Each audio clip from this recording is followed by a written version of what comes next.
Hello, I'm Shannon Torrance, and this is Magic is Real. In this interview, I speak with Josh Lewis. Josh is a spirit communicator. He's an afterlife researcher, and he's the author of the book, Finding Hope in the Afterlife. Josh and I talk about not just his spiritual journey and his path to mediumship, but we also talk about 12-step recovery, spirit boxes, and the controversy around different perspectives on what's going on in the afterlife. If you like this video and want to see more like it, please like, subscribe, and share with your friends. Thank you so much, and here's my interview with Josh Lewis. Hello, I'm Shannon Torrance, and this is Magic is Real. Thank you so much for watching today. Today, I have Josh Lewis here. He's a spirit communicator, he's an afterlife researcher, and he's a filmmaker. And he also just wrote a book, which I am halfway through, which is great. And it's called Finding Hope in the Afterlife. Josh, thank you so much for joining me today. Oh, thank you for having me, Shannon. It's definitely an honor. I'm always excited to talk about what I do. So very cool. Very glad to be here. I'm excited to talk about all of this. I have so many questions. Now, having read your book, I know a lot of the answers. What I love, one of the things that was really cool is that we found out that we were from the same hometown in Connecticut, which is hmm really cool to me. It's like I can feel I know how you grew up. I get it. So what led you? I know it's a long story, but I'd love for you to share your story because yours is a very interesting one, of how you started up until this moment. What transformed your life and led you down the spiritual path? Well, it's a big question, Shannon. Thank you. And all of it, of course, is described in the book more in detail. I had a very troubled past. I grew up in a very good home, like we talked about briefly through email. That the town in Connecticut where we lived is just a beautiful place. I had some good friends, but I always felt like I didn't really fit in. I think everyone has that to some degree, but some kids adjust better. I don't know. I was just a more sensitive guy, I guess.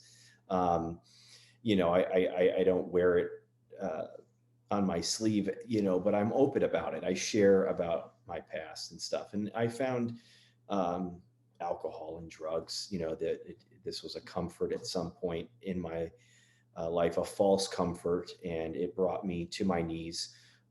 Where when I was around 18 years old, I had pretty much bottomed out, and family didn't want anything to do with me. I had a really profound spiritual experience at a church one night, and it stayed with me. I talk about it in the book as it being kind of like the keystone, or the cornerstone, I should say, of my foundation, of the archway, in which the faith in which I passed through.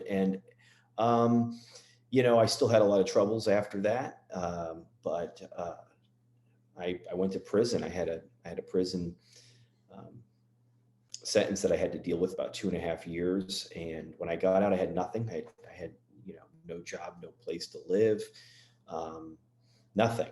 And so it was a real start from scratch situation. It was a real start over, second chance kind of thing. And I found meetings, 12-step meetings that really helped me. I found a higher power, like a connection. Um, and I got involved in some other businesses that was kind of controversial, but everything was, of course, legal. But I had this crazy journey, even while being in recovery. I had this amazing journey of finding really what makes me tick. Who am I? Um, my character flaws, defects, shortcomings, all of this stuff, the ego.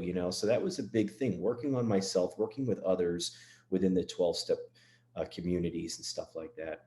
And I found that I was interested in the afterlife. I'd seen some shows, I'd seen some stuff on YouTube, didn't know what to believe was real. Didn't, everything seemed over dramatized and seemed like it was more for effect. So it started with just me and my partner, Nikki, going out to little cemeteries and places like that with little devices, and just doing simple recordings. kind of just really trying to find the answers for ourselves. Um, and we heard voices. We heard voices say, help us. We're stuck. The light. We heard some get outs. We heard those kinds of things sometimes, but we heard a lot of the help me's. And I prayed. I said, "Hey, God, if there's something I can do to help." I don't know. It seems kind of ridiculous, but they're asking. And if someone's asking for help, I was used to being in a 12-step community program meetings where if someone asked for help, you help them. So, I mean, why was this any different in my mind? Even if I could just be sometimes just being an ear for someone, not having anything to say at all, just listening, being a good listener, which is not something I've always done well, but it could be help. And so I prayed, and this medium came into our life. Her name is Connie, amazing woman, and we brought her to some of these locations, and I already had recorded names and other messages, and I didn't tell her anything, kind of testing her, because I didn't know what to believe. And she was picking up on the same names without being fed any kind of information. So there was some truth there. I would record, I would do my little recordings while she was talking and doing stuff. I would get messages through the boxes, these little recordings that would verify what she was saying. They had a lot of times the same things, same words would come through the box as she was saying them.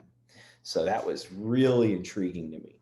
And she realized, and she channeled and picked up that we could pray for them, we can help them, we can envision the light and do all kinds of other things, compassionate acts to help them. And so we did that. And one night, the medium says to me, your partner Nikki's going to be able to channel, to be able to pick up stuff. And I thought that was ridiculous. I really did. And my partner didn't believe it. She didn't believe it. Nikki didn't believe it. I didn't believe it really. But about a month later, on Christmas Eve of all nights, she got this ability. And shortly after that, about a few months after that, she now being a medium or communicating now, which was so crazy, she said that I was going to be able to now pick up something. And so a month went by and there was nothing. And soon, shortly after, there was this really tumultuous time I had to go through within myself while dealing with that or coming to that. And then all of a sudden, something opened up for me. And um, I worked with a teacher who really helped develop my skills. And I just love her, Deborah Katz. She's amazing.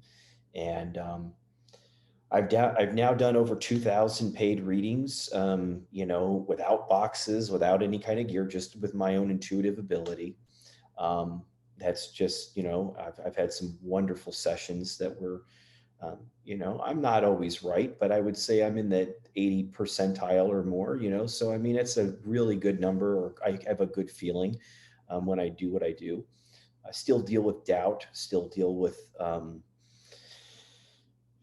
just doubt, period, I guess, I mean, I still have my moments.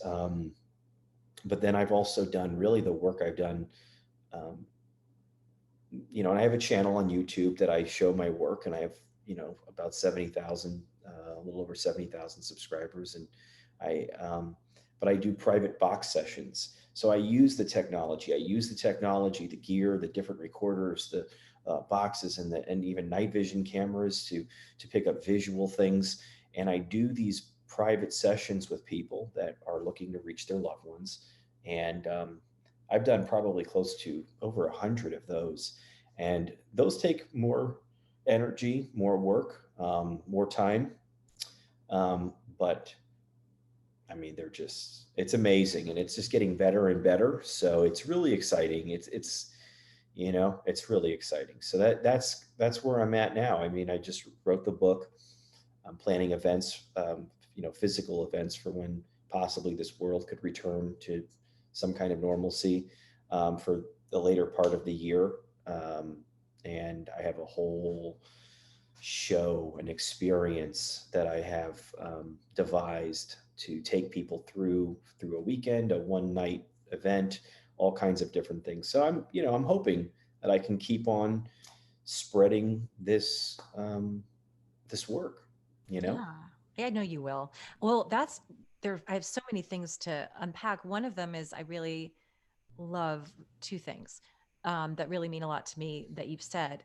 One is I also found spirituality through a 12-step program. And Mm, it's incredible because I don't really even know. I must have been agnostic. Growing up, I was atheist, really atheist. And then it was that thing where my drug of choice was people and love and codependency and not being able to be okay with me without mm. external validation and dating the unavailable people. So for me going through that program, and I was at rock bottom too in my own way. I didn't use, I mean, I drank, but The feelings are all the the same. feelings are, Yeah, yeah. it's just symptoms of just symptoms. They're all symptoms. The gambling, sex, drugs, alcohol, food. I mean, we can go on and on. I mean, it's really just symptoms. It's, they say, I don't mean to cut you off, but I No, was just no, saying that it's, like I started a program called Life Anonymous, which is something that is very small, but it has a website, lifeanonymous.com. I wrote a little book for it. It's an unofficial book, and we had meetings before pandemic for 7 years, twice a week, and we did some Zoom meetings. And it's the 12 steps for anyone who wants them.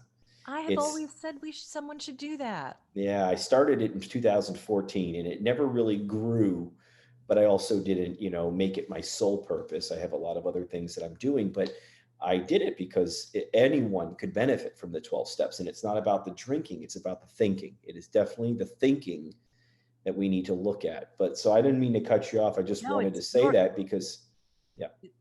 it's I want the interview to be about you, but what you added was so great because I have always said you don't have to be an addict even to benefit from the 12 steps. Hmm. And I think that all addictions are love addiction. I mean, they all come from a lack of self-love, spirituality, not like a religious spirituality, but No, but it's all missing God. Anyone that is missing something, and if they feel like they're missing something, it all comes from, and whether they understand that or not, it all comes from the lack of the connection to God, feeling the connection to God. We all have the connection. It's not that we need to do. I mean, there's things we need to do, yes, but I'm saying the connection is there. But it's just a lot of people don't understand that, so they feel like they need it in a partner, or they need it in a job, or they need to look a certain way, or they need to have a certain amount of money, because that's going to fill in that void. And it's a real pain in the ass to figure this out, because where's the human handbook? You know what I'm saying? We didn't get that. So it's for us to figure this out. But hopefully a few people show us, a couple masters, a Jesus, a Buddha. It's all ego deflation, smashing the ego. That's it. It sucks. That's what it that's is. exactly it. And I've said that before when I've shared, and I mean, I've been asked to speak in meetings, and I always say that it's that lack, that hole inside that, what are you're missing, and you're trying to manipulate and control to cope. And because of that, I too said, okay, well, I don't believe in God in the biblical sense. Still don't. I believe in God, but not in the biblical sense. But I said, what if I just act as if there is a loving God that's holding me and supporting me? And it just, as soon as I started acting as if, well, miracles began to happen. And so Absolutely. that's where I said, well, maybe there is something to this. And I also believe in the power of the mind, but I also started to see miracles happening. And my sobriety is one of those miracles because I was Amen. so sick. Hmm. My therapist said, we need to send you to a rehab center and ask your parents for $30,000. And I'm like, I'm not going to ask my parents for $30,000. Yeah. Yeah. But you know what? I am so sober now that like, that's one of the miracles. And the second thing you said that really, I loved was that you still doubt. And it actually is validating as a developing medium myself to hear you say, I mean, I give readings too, and 80% of the stuff resonates. And when it doesn't, I start to think, am I making this? It's that Oh imposter yeah. syndrome of Oh, like, it's how did I not get that? I could get 80%, and that 20% makes me doubt myself to the point where I have to do two more practice readings that week to convince myself that I'm not making it up. And that is what I'm finding um, I mean, that's what I'm finding, and I share about it so much in the book when I go through me getting my ability, and also I talk about how I've given some of the most profound, specific readings that were just so mind blowing. And unfortunately, the ego wants to hang its hat on that and Hmm. wants to kind of lock that in as being the standard. As far as, and if it's not, it doesn't hit that mark again, then there's this fear that tells us we are the imposter, we lost it, we did something wrong, where we were given a grace period, but now it's like there's all this stuff that goes on, the thinking, and that's our journey to figure it out, to work through it. I There's a great mantra I walk around and I have to say a lot, and it's Lord, I believe, help me with my non-belief. So it's like, there's all these things I know that I already know. Like, I know he's there. I know that I have the guides. I know that I have the ability. I know I can channel some of the most amazing things. I also know that I can have a very human day, and I can't tell you like what day it is. Let alone, I can't even tell you that, like something that you don't need to be psychic. It's like, there's a lot of human factors, and doubt, and just doubt is a big part of it, unfortunately. So yeah, I mean, I say this before, I've said this before, I've never done something so many times as I've done readings, and still not know what the heck I'm doing.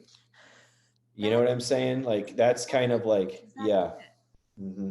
And I actually love that because I think so much of our audience is other mediums. And it makes me feel this is something that we do talk about in the community. And it's nice. It's sort of weirdly nice to hear it from somebody that does it really professionally at this point. And people keep saying to me, well, why don't you, this was great. Why don't you charge? I'm like, because I don't know that next time it's going to I know. be a total bust. 2 years. Yeah. I did 2 years of free readings, and then eventually someone said to me, you're devaluing yourself Yeah. by not charging, and I said, oh, come on, that's enough of that, but they were right. They were right. I mean, ultimately, I want to help, but I also have two young children. If Right. I focus all my time on this, then I mean, I have to um, get something for my time. What I do, though, is that if someone books a half an hour with me, I don't go out of my way to like where I break myself to try to give them what they need. But I will stay on a little bit longer if I have Mhm. to try to work with them. Um, I would say out of 5 readings, 4 out of 5 I'm pretty on or pretty good. And then there's one that I'm kind of off.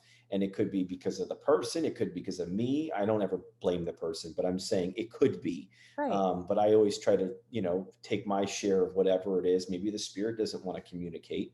Mhm. I do. What's nice about what I do is, and I'll give you these two quick examples. So, um, there was like 2 weeks ago, I gave like 2 readings back to back, and the first reading was I got this woman's husband. She just wanted to see who was there. She knew she wanted to talk to her husband, but she wanted to kind of like see where it went and all that, and that's great. And so, I don't want to know anything about anyone when they call or anything. Don't start talking to me about anything.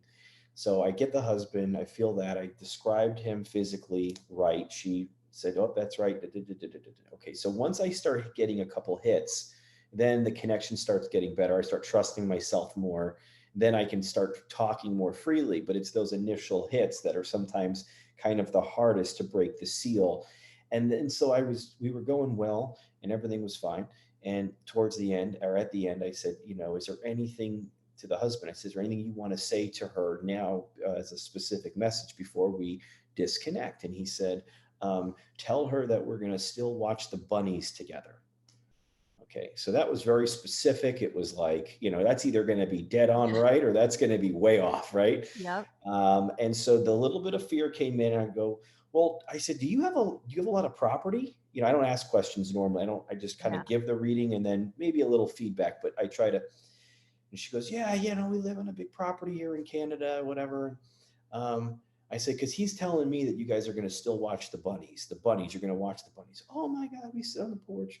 We got a trailer in the yard and these little bunnies run around and we love Oh, watching the bunnies. I said, yeah, because you keep saying the word bunnies. That's what he called them. We didn't call them rabbits, they're bunnies. So she had no doubt that he came through.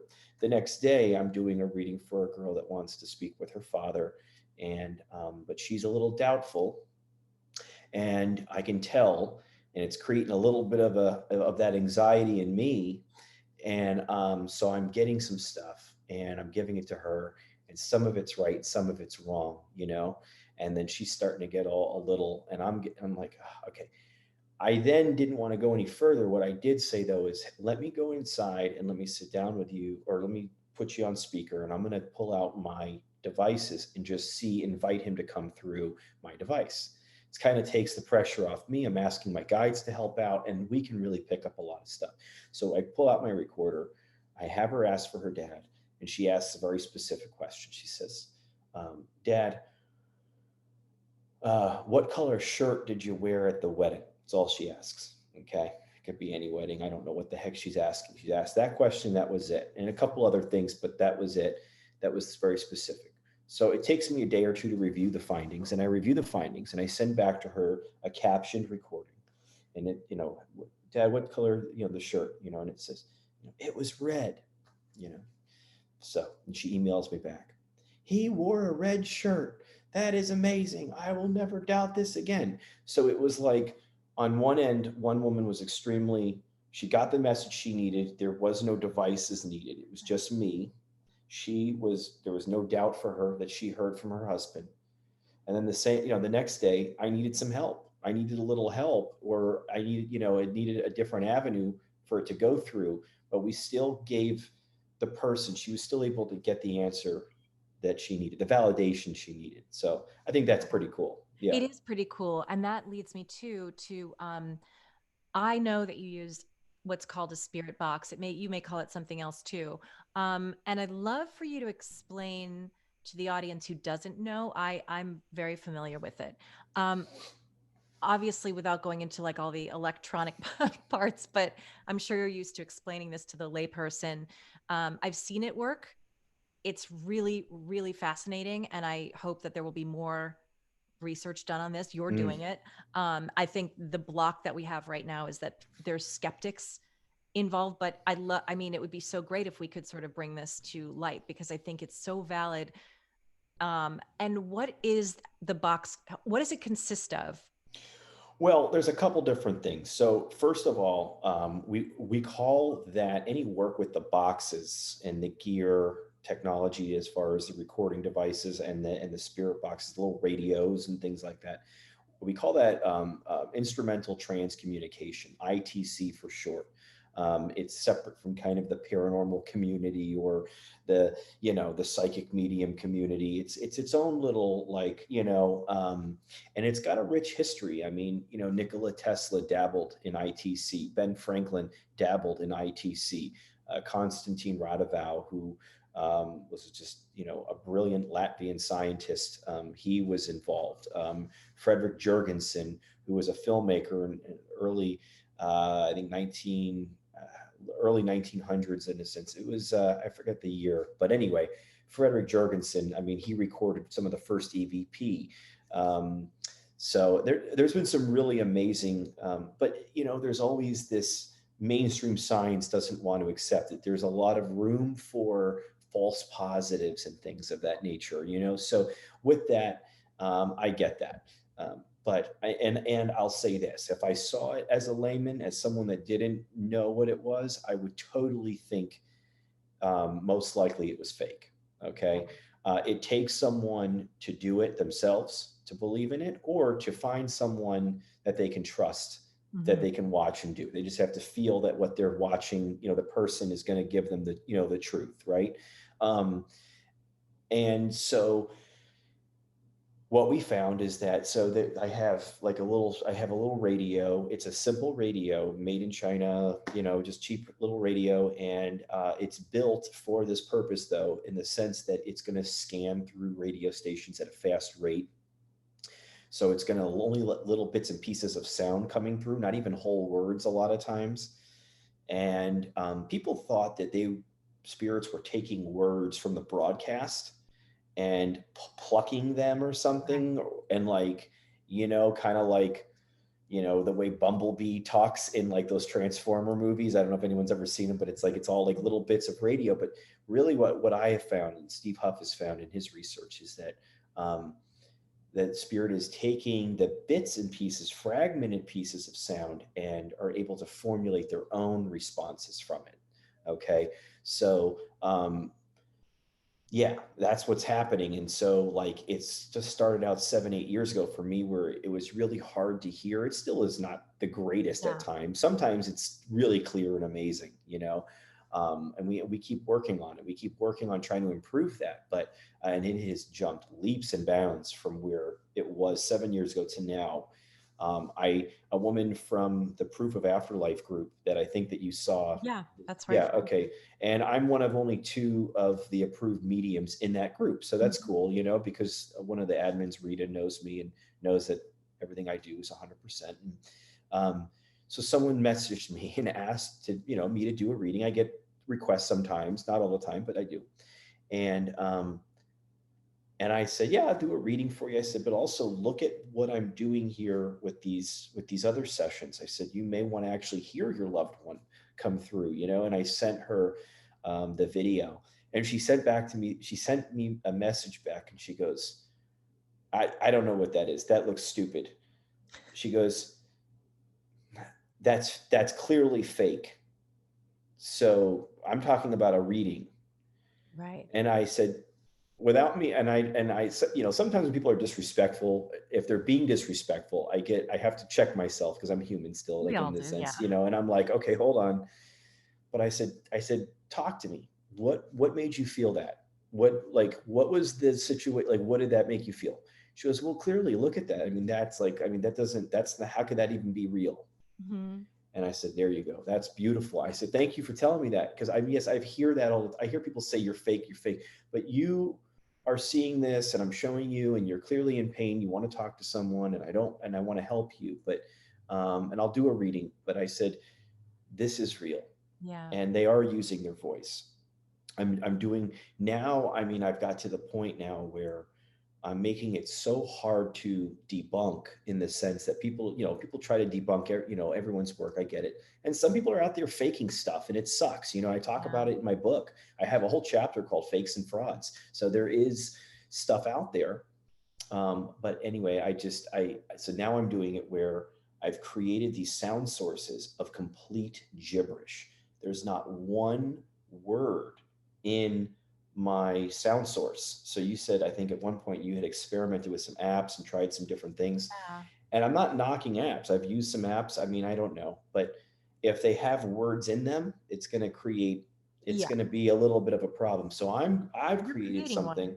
Yeah, I'm creating an app, and it's not out yet, but it's not going to have one word in it. So it's either going to work or it's not going to work. If it doesn't work, you won't hear anything. It'll just be Right. gibberish. It just won't make any sense. But if it does work, and they've used it for me many, many times now, you will hear something. And then well, there's no way that that could come through. So that's really kind of where we're headed with it. I'm actually, doing a lot with it. I'm doing a lot with it. It's really cool, and I'm really excited about it. But more people need to know that it's real. You Yeah. know, But it's funny how I have full faith in mediumship. I have full faith in these things. So why why could obviously we know that we're being communicated with, and I believe that. So there's no reason not to believe that they can manipulate sound. In fact, we all in this community know that spirit has the ability to manipulate electricity and, yep, and music and things like that. So right, recently, and I don't think I said this on the show yet, but I had a few people pass in 1 week that were my aunt, my two of my friends. So I just said, I just want to talk to you guys, and I said, Aunt June, listen, I know it's your first day up there, but I said, ask my grandma to show you how to flicker the lights, because I said that was her thing when she was alive. She said, when I'm dead, I'll flicker the lights. And I said, That's sometimes you'll do perfect. it for That's me. great. She didn't really believe it, but she said, if I can do it, I'll do it. Right, right, right. And so That's good. I That's said, smart. flicker the lights in the kitchen. So I come in here to this room and I'm eating dinner and all this. And in fact, I feel spirit right now really strongly as I'm telling the story. They're like, yeah, yeah, that was Sure. Yeah, yeah, um, exactly. It always happens that it way. always happens when I'm Yeah, talking about them. right. They're suddenly there. Yeah. I said, all right, guys. And I suddenly out of the corner of my eye see, I'm like, no, no. The kitchen lights, all six of them were like this. And I'm like, that's too much. That there's no way. Because I said, all of my friends get up there and this went on. I'm staring at it going, well, that has to be a coincidence. They're going so fast that one of them burned out. And Mm. then I turned the light off, turned it back on. It stopped. Well, it kept going and then it stopped.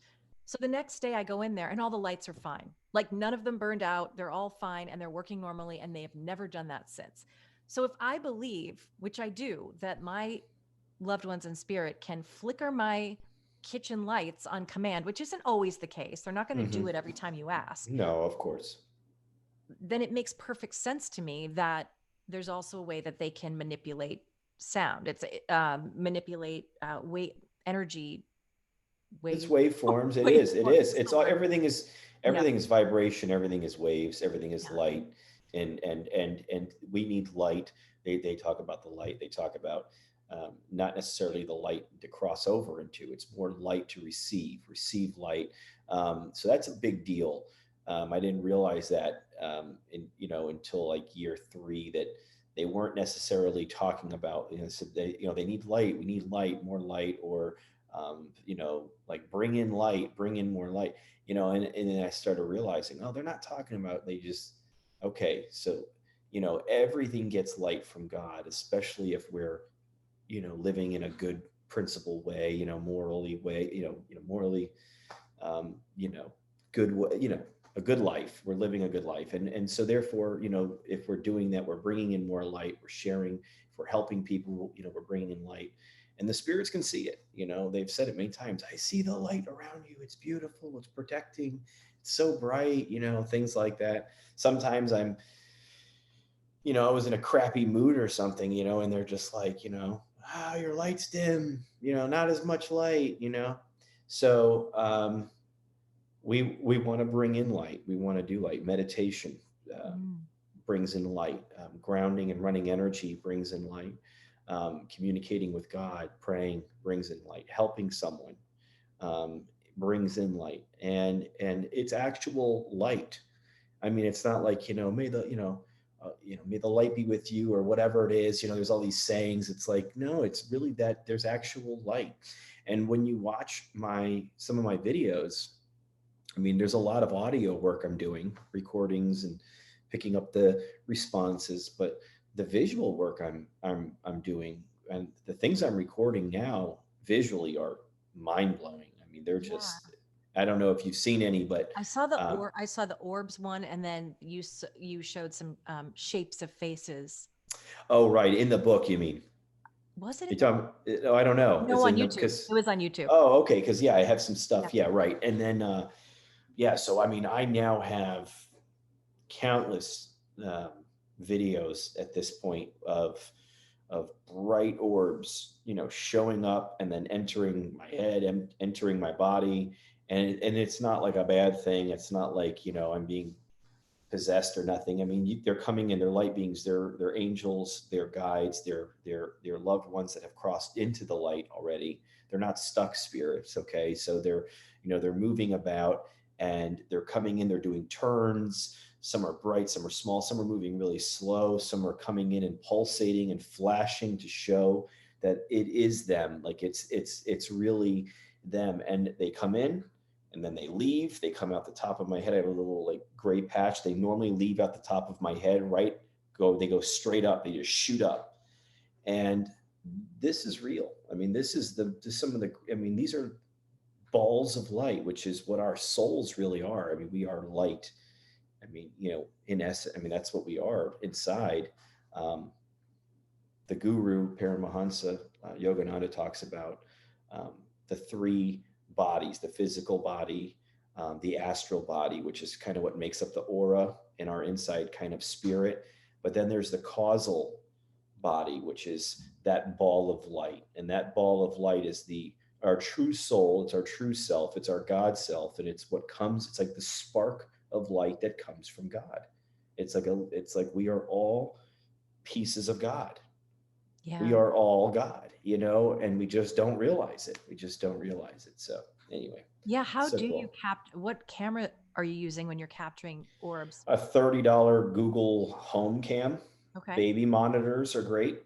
And we're not talking dust. We're talking, you know, not light, dust, bugs. I mean, we're talking, you know, if you take your iPhone out in a dark room and and you bang out the sheets and then you turn on the flash, you're going to see this wave of stuff happening. You may get a real orb moving about and you can kind of tell the difference. But unfortunately, they have some kind of camouflage in the sense of all that dust and stuff that's going on. Right. So we want to eliminate these things. We don't want anything like that. And we don't want people showing those videos thinking that those are orbs, because it kind of devalues them in what we're doing.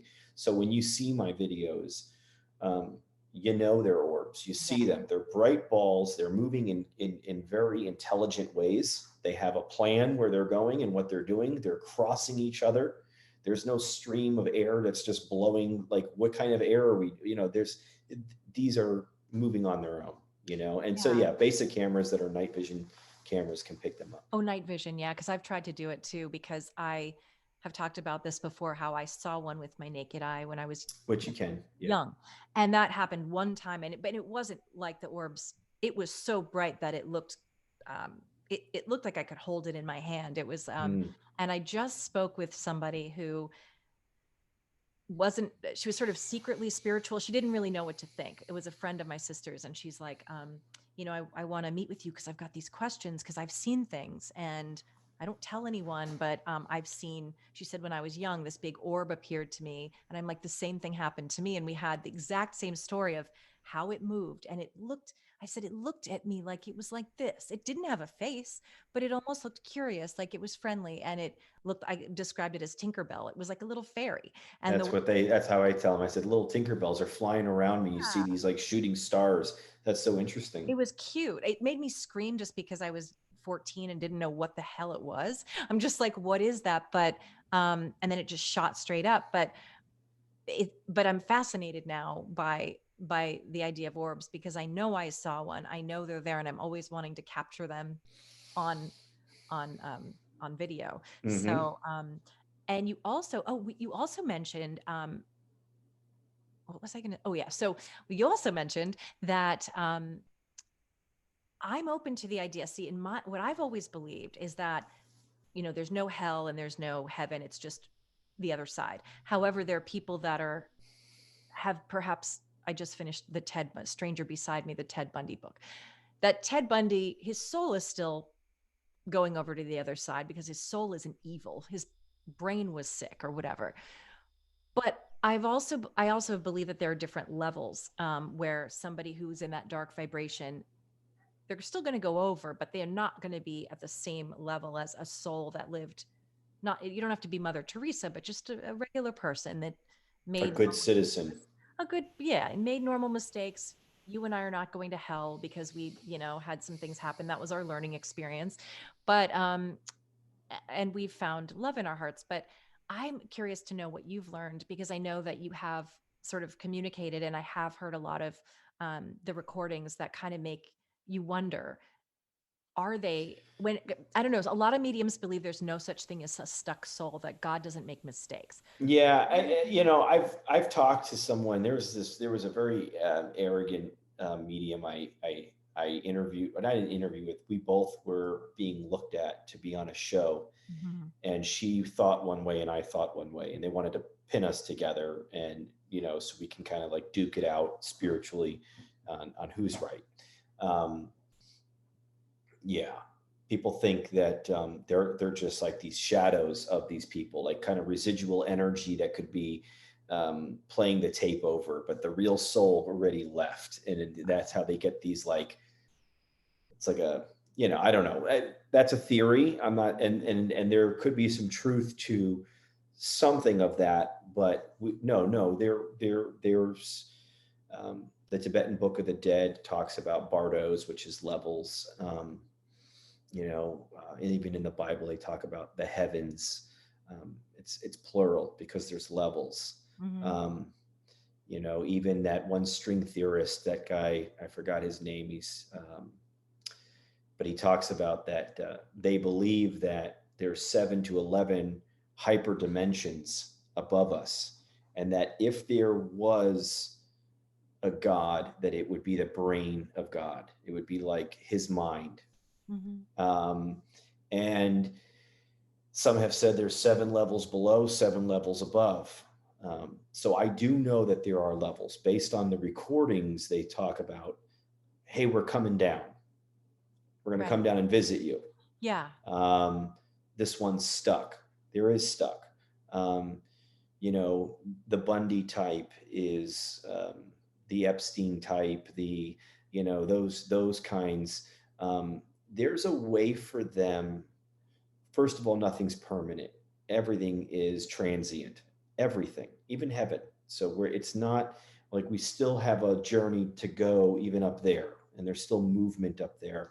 Um, but someone like that can evade the law in a sense on the other side for a while. Hmm. Eventually, they're not going to be able to escape it. It's up to them if they want to waste more time in a nothing place. It's kind of like they become a construct of what they created. If you create a lot of negativity in your life, then there's going to be some negativity to meet you on the other side, and that could just be a house that you go to that it's not that you're trapped in, but it's like you don't know where to go, what to do with yourself. And you have yourself to deal with. And you won't be able to leave that place until you really face the music with yourself, Right. face what you've done, face who you are, forgive yourself for those mistakes that you made or want something greater. So, people that have committed suicide, they don't go to hell. Right. There's no hell for that, but they may go to a place where they need to be like, um, in a peaceful, solitary place for a little bit. It's not a bad thing. It's not a punishment. It's just that you ended your life because the pain was unbearable, whatever that was, and you're going to have to kind of come to terms with that, and then you can move on. So I've experienced that, but there's multiple levels. I feel, um, and yeah, yeah. I think hell is more of. I do think there's evil things. I don't think they're encountered. I don't think demons are encountered as much as people think that they're encountering them. Hmm. They hear a growl or they feel this, they feel that, and it's always a demon. It could just be a real a-hole that just didn't, wasn't a very positive person and just kind of, um, so that's more common. But yeah, I think that it's not as clear cut as some people. It makes sense once we get to know it on the other side. Like Hmm. there's a system, there's a Yeah. logic to it, there's a system to it. But I don't think it's as clear cut as what religion tells you. I agree with you. Actually, that makes sense to me. The way that you described it, because I know John Holland too. In his book, he talks about the levels. He talks about how if you were a bad person in this life, you're going to go to this lower level, but you can't go up, but people can come down to visit you. So if your family member also passed and they went a level higher, they can come down and hang out with you, but you can't ascend to their level. Sure, it's a And mindset. yeah, because it is, I feel like that. I feel like you make your own hell. Yeah. Well, like we've been told, heaven and hell is between these two ears, right? We've heard that saying before. And there's the same premise that goes the 12 steps really do apply to so much as far as like, I mean, I'm just bringing that back in for a second Yeah. because they really can clean up this mess. Mm-hmm. If someone was looking to clean it up because they want to get right for that other side, and start looking at it, it's not about, oh, I need to say a prayer just to Jesus and I'm saved. Yeah. And I love Jesus. So, I mean, I follow him. He's my man. But we got to do some work. You know, faith without works is dead. So we Yeah. do have to actually do something. Yogananda says, and I say this in other interviews too, is that I say in my book that, you know, death doesn't make us angels. If that was the case, let us go to the river now, drown ourselves, and become angels at once. No, you're the same in death as you were in life. So do the work now. Here's the place to do it. Don't wait till death to then go, oh crap, I want God, I want religion, I want spirituality. Yeah. Do it now. Do it here. This is the place to have the experience. It's harder on the other side. Um, to get that. That's why so many do and really look to someone living to help them, Hmm. because there is this, we in a body have this strong connection, um, to our higher power. I'm not going to say more than a spirit, but we have, like, we're going through the game right now. When you get taken out of the game, and if you didn't get all your spiritual points racked up throughout the game, you're kind of out of the game waiting to play again. Yeah.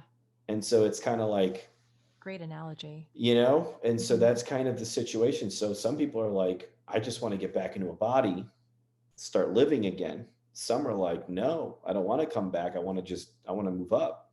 Yeah. I know. I don't know that I want to come back. I love my life, but I'm like, what am I going to get next time? What if it's worse?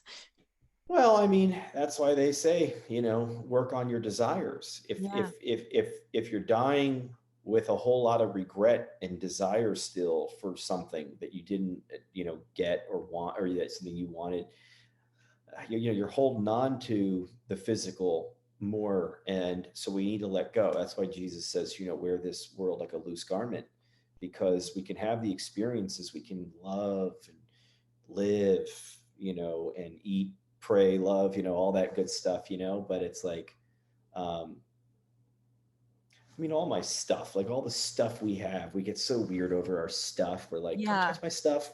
That's my stuff.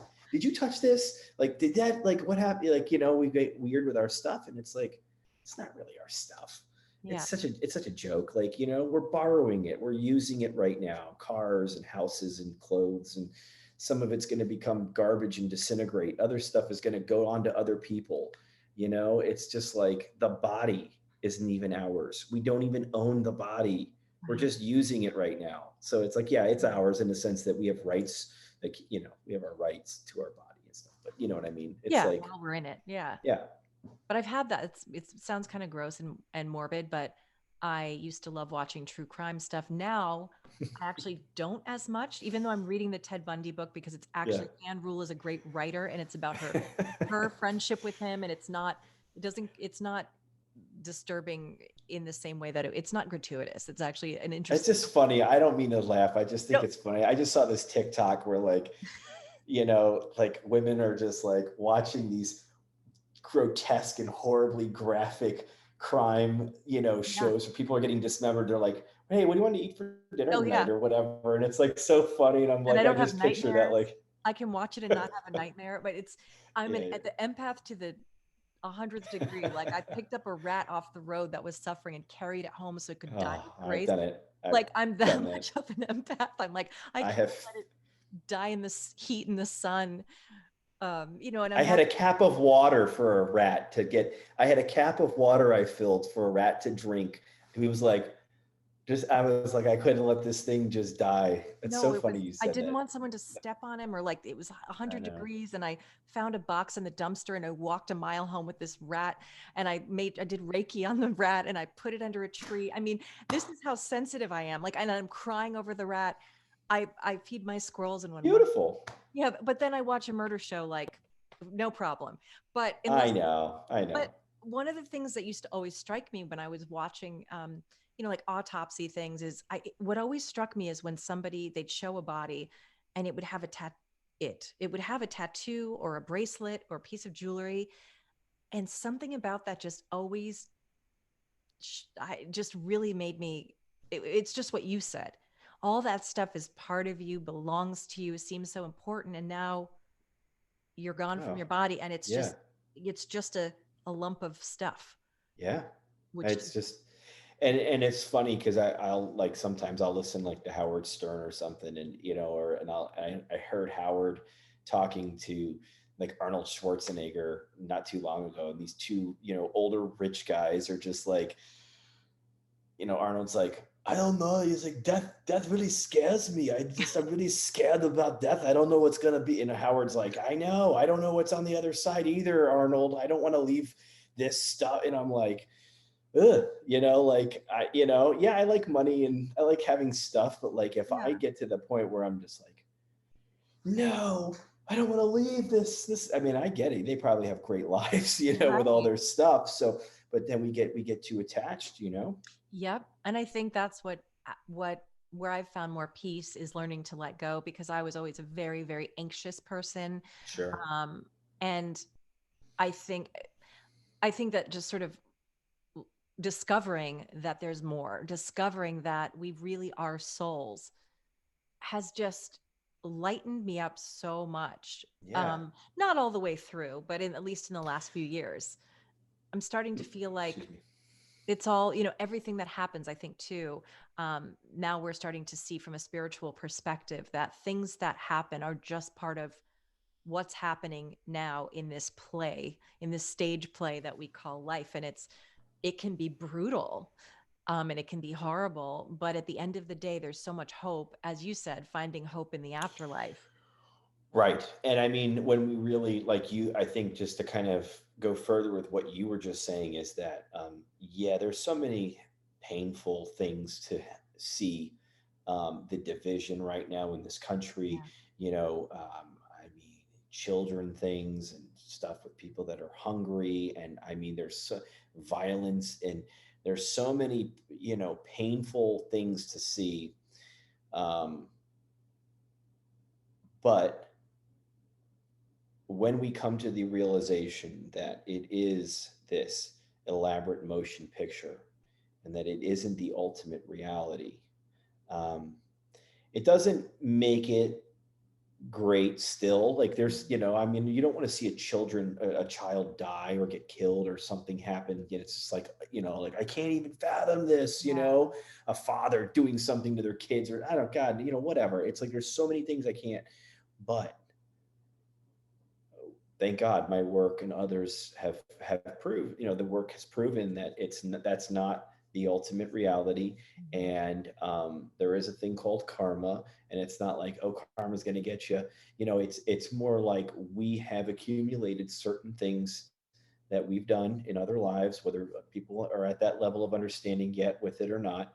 But it's been there in Eastern religion, and I mean, it's discussed in every religion, reincarnation. Christianity, they took it out because they didn't want, goes on, and I discussed it in the book. But um, yeah, I mean, we're not, there's more to this. So, you know, when I go through something, I don't have to get upset and go, oh, I must have done something in my past life to really Mhm. screw this up. But it's an opportunity for me to grow and learn and know that, hey, I can work hard in this life. I can work out, get some muscles, or I can get some money. I can get, this, and this. But I need to work on really what is the actual, what does it really mean to put dividends away in my spiritual bank account? Mhm. And how do I really do that? And that means work on myself and try to share those experiences with others, not in a way that I'm better than or I'm teaching anyone something. I'm just going to show you what I've learned and what I've come to understand. And it's a take it or leave it thing, but it's at least my job, my responsibility to share that with others, because there might be a few that can go, oh, I can relate to that. Mhm. I felt that way. That guy just shared something that I felt, and now look at him. He's doing a lot better in his life. I can do better, or whatever. That's the kind of idea behind that. And so then I get a little point on that, and that's not why I do it. It's Right. really because they're getting help. I Yeah. mean, I really look at it as like, I'm working for him now. Mhm. He saved my bacon too many times, and now I'm on borrowed time. I'm playing with the house's money. Yeah, yeah. I love that. That is such a beautiful place to end this interview, I think. And Mm. I am also going to attach the links to your book, which I highly recommend, Oh, thank to you. your channel, which I highly recommend, to your website, and all of that. And I just wish you just continued success Ah, and growth. I know you're going to do so many great things, and I look forward to using your app when it comes out. I feel like this sure. this is the one. And We'll no see. pressure. I mean, I don't know. No pressure now. No pressure. Yeah. But hey, even if, it's not a perfect science, as you know. Right. And I just wish you all the best. And thank you Same to so you. much. Thank you so much. This has been a really great conversation. And It went by very quickly, I it tell did you. go by very quickly. Yeah, I didn't even realize we just talking, and we're just, and that's what we love to do as far as talk about this stuff. And Mhm. I see nothing but light in you, and wonderful things. You have a wonderful spirit that allows people to talk and open up, and so you have something that you can continue to really offer. It's really cool. So thank you Thank for you so asking me much. on. Yeah. Oh, yeah, likewise. I think spirit always guides me to the right people. I feel it. Mm. I didn't even look you up. I just looked at you and went, yep, I'm being called to Oh, do that's that. And nice. it's Thank always you. ended up working out great. So again, I thank you Cool. so much for your time and You energy. It's got it. such a pleasure. And everyone, check out this book, check out his website, check out his Hold YouTube on. channel, hold up the book. Oh, please. Oh, There you go. thank you. Thank you. Yeah. Finding Beautiful. hope in the afterlife.